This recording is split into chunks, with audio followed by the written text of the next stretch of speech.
Questo è il castello di San Pelagio. Ci troviamo a Due Carrare in provincia di Padova. La torre è stata costruita nel 300 dai carraresi di Padova per difendersi dagli scaligeri di Verona.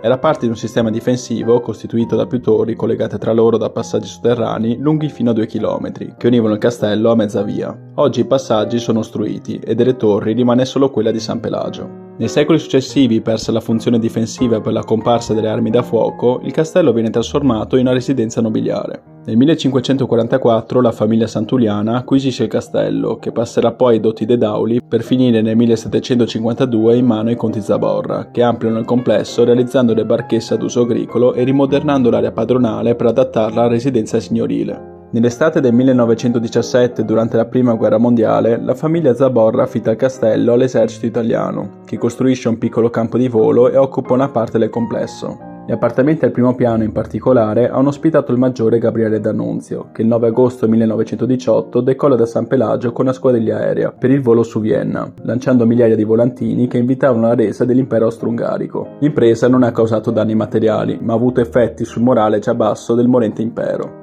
Nel 1976 inizia il restauro della struttura e nel 1980 apre il Museo del Volo per ricordare l'impresa d'annunziana e raccontare la storia dell'aviazione. E grazie al restauro avvenuto tra il 2021 e il 2022 è stato ancora più valorizzato.